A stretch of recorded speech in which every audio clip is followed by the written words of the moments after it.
ખેડૂતો પોતાનો ટ્રેક્ટર લઈને કે કેરબો લઈને ગામડેથી પેટ્રોલ પંપ સુધી આવે તો 5 લીટર ડીઝલ બળી જાય છે. પેટ્રોલ પંપ વાળો કે 2 લીટર જ આપો તો 5 લીટર બાળીને 2 લીટર ડીઝલ મળે એ કેવી વાત છે? તો ખેડૂતોને અત્યારે ખેતરમાં ડીઝલની ખાસ જરૂર છે. એટલે અમે અહીંયા જુનાગઢ કલેક્ટર સાહેબને વિનંતી કરી છે. ઊંટિયું લઈને આવ્યા છે, કેમ કે આ ડીઝલ અમને ક્યાં મળે? મને ધારાસભ્યને નથી મળતું. વાવેતર ઓછું થશે તો ઉત્પાદન ઓછું થશે, ઉત્પાદન ઓછું થશે તો આવતા 4 મહિના પછી અનાજની તંગી ઊભી થશે. આ દેશમાં અનાજની તંગી ઊભી થાય તો કરોડો લોકો છે એ મોંઘવારી અને ભૂખમરાથી પીડાશે. અને જવાબદાર કોણ? અત્યારે ખેડૂતને ડીઝલ મળે તો ખેડૂતો પોતાની ફૂલ કેપેસિટીમાં વાવેતર કરે. 10 વીઘાનું ખેતર હોય, 10-10માં વાવેતર કરવું હોય તો ડીઝલ જોઈએ. ડીઝલ નહીં મળે તો 10 વીઘાના ખેતરમાંથી 1.5 વીઘામાં જ વાવેતર થશે ખેડૂતના ઘર પૂરતું. 9 વીઘાનું ખેતર ખાલી રહેશે. એ ઉત્પાદન નહીં થાય એનો ભોગ દેશની સામાન્ય જનતા બનવાની છે. ડીઝલ જેવી વસ્તુ નથી મળતી. હમણાં કોરોના આવ્યો તો ઓક્સિજન નહોતું મળતું, આમાં ડીઝલ નથી મળતું. જ્યારે હોય ત્યારે લોકો લાઇનમાં જ ઊભું રહેવાનું. તો સરકાર શેના માટે બનાવી છે? સરકારની જવાબદારી છે કે લાઈનો ન લાગે એવી વ્યવસ્થા ઊભી કરે. અહીંયા તો કોઈ સાંભળવાય તૈયાર નથી. એટલે મોંઘવારી ખૂબ વધે એવા અંદાજ આવી રહ્યો છે. ડીઝલનો ભાવ 150 રૂપિયા સુધી પહોંચે એવો અંદાજ ઇકોનોમિસ્ટો લગાવી રહ્યા છે, કેમ કે દેશની આર્થિક સ્થિતિ ડામાડોળ થઈ ગઈ છે અત્યારે. અને આ બધી પરિસ્થિતિમાં ખેડૂતોનો, ખેત મજૂરોનો મરો ન થાય એ જોવાના માણસો, ગુંડા તત્વો, ભાજપ સાથે જેનું સેટિંગ હોય એવા માણસો ડીઝલની સંગ્રહખોરી ખુલ્લેઆમ કરી રહ્યા છે. કોઈ રોકટોક નથી. બીજી બાજુ ખેડૂતોને ડીઝલની જરૂર છે. અત્યારે ખેતીની સિઝન ચાલુ છે, વાવેતર કરવાનો ટાઈમ આવી ગયો છે. એટલે ખેતરમાં હળ ચલાવવું પડે, સા નાખવા પડે, ઉલટ પલટ કરવી પડે જમીનને. એના માટે ડીઝલ જોઈએ. ટ્રેક્ટર ચલાવવા, મિની ટ્રેક્ટર ચલાવવા, સનેડો ચલાવવા માટે તો ડીઝલ મળતું નથી. ખેડૂતો પોતાનો ટ્રેક્ટર લઈને કે કેરબો લઈને ગામડેથી પેટ્રોલ પંપ સુધી આવે તો 5 લીટર ડીઝલ બળી જાય છે. પેટ્રોલ પંપ વાળો કે 2 લીટર જ આપો તો 5 લીટર બાળીને 2 લીટર ડીઝલ મળે એ કેવી વાત છે? તો ખેડૂતોને અત્યારે ખેતરમાં ડીઝલની ખાસ જરૂર છે. એટલે અમે અહીંયા જુનાગઢ કલેક્ટર સાહેબને વિનંતી કરી છે. ઊંટિયું લઈને આવ્યા છે અમે, કેમ કે આ ડીઝલ અમને ક્યાં મળે? મને ધારાસભ્યને નથી મળતું. મેં કીધું, હમણાં હું પેટ્રોલ પંપ પર ગઈકાલે ગયો તો મને પેટ્રોલ પંપ વાળાએ કીધું કે 1 લીટર જ 1000 રૂપિયાનું જ આપીશ એમ. મેં કીધું ભાઈ મારે કંઈક જવાનું હોય, સરકારી મિટિંગમાં જવાનું હોય, કોઈ કાર્યક્રમમાં, કોઈ આ તે, મારે તો ધારાસભ્ય તરીકે ઘણું કામ હોય. એ કે નહીં આપું. મેં રિક્વેસ્ટ કરી તો મને 2000નું આપ્યું, માંડ. હવે ડીઝલ જ મળશે નહીં તો કેવી રીતે બધા કામ કરી શકશે? એટલે આજે અમે જુનાગઢના કલેક્ટરને આવેદનપત્ર આપી વિનંતી કરી છે કે ભાઈ તમે આ ડીઝલનું જે કાંઈ શોર્ટેજ છે એને વહેલી તકે પૂરી કરો અને ખેડૂતોને સમયસર ડીઝલ મળે એવું કંઈક આયોજન કરો. અચ્છા, પ્રધાનમંત્રી નરેન્દ્ર મોદીએ એવું કીધું છે મંત્રીઓને કે કાં તો તમે લોકો પુલઅપ કરો, મીન્સ કે એક ગાડીમાં 2 થી 3 મંત્રીઓ ભેગા જાઓ, અથવા તો તમે લોકો જાહેર વાહનોનો ઉપયોગ કરો. આમ છતાં ગઈકાલે વિધાનસભાની અંદર મોટા ભાગના જે કેબિનેટ મંત્રીઓ છે એ પોતાની સિંગલ ગાડી લઈને આવ્યા છે. આ અંગે તમે શું કહેશો? એમાં કહેવાનું શું હોય? કરણી અને કથનીમાં ફરક છે.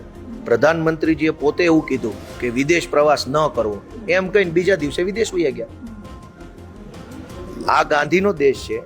ગાંધીજીને એક મહિલાએ આવીને એમ કીધું કે બાપુ આ મારો છોકરો ગોળ બહુ ખાય છે અને જરાક ઠપકો આપો. તો ગાંધીજીએ કીધું કે અઠવાડિયા પછી આવો. શું કામ? કે ગાંધી ગોળ ખાતા હતા એટલે એને એવું થયું કે હું ખાતો હોઉં તો બીજાને ક્યાં સલાહ આપવી. એટલે અઠવાડિયા સુધી એને ગોળ ખાવાનું બંધ કર્યું. પછી પેલી બેન આવી, પછી કીધું કે બાપુ છોકરાને ઠપકો આપો. તો પછી બાપુએ ઠપકો આપ્યો. અને બેને પૂછ્યું તો અઠવાડિયા પહેલા ઠપકો કેમ ના આપ્યો? તો ગાંધીએ કીધું કે ભાઈ તો અમે ખાતા હતા, ઠપકો કેમ આપવો?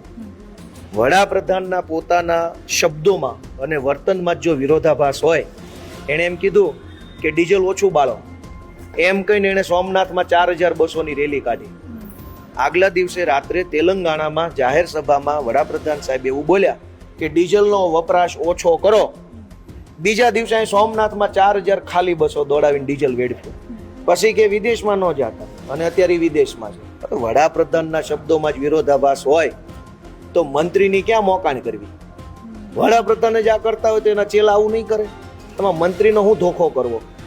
વાત એમ છે બેન, કે ખેડૂતોને અત્યારે ડીઝલની જરૂર છે. અત્યારે ડીઝલ નહીં મળે તો વાવેતર ઓછું થશે, અનાજનું, પાકનું, કોઈ પણ પાકનું, કોઈ પણ અન્નનું વાવેતર ઓછું થશે તો ઉત્પાદન ઓછું થશે. ઉત્પાદન ઓછું થશે તો આવતા 4 મહિના પછી અનાજની તંગી ઊભી થશે. આ દેશમાં અનાજની તંગી ઊભી થાય તો કરોડો લોકો છે એ મોંઘવારી અને ભૂખમરાથી પીડા છે. એનો જવાબદાર કોણ? અત્યારે ખેડૂતને ડીઝલ મળે તો ખેડૂતો પોતાની ફૂલ કેપેસિટીમાં વાવેતર કરે. 10 વીઘાનું ખેતર હોય, 10-10માં વાવેતર કરવું હોય તો ડીઝલ જોઈએ. ડીઝલ નહીં મળે તો 10 વીઘાના ખેતરમાંથી 1.5 વીઘામાં જ વાવેતર થશે ખેડૂતના ઘર પૂરતું. 9 વીઘાનું ખેતર ખાલી રહેશે. એ ઉત્પાદન નહીં થાય એનો ભોગ દેશની સામાન્ય જનતા બનવાની છે.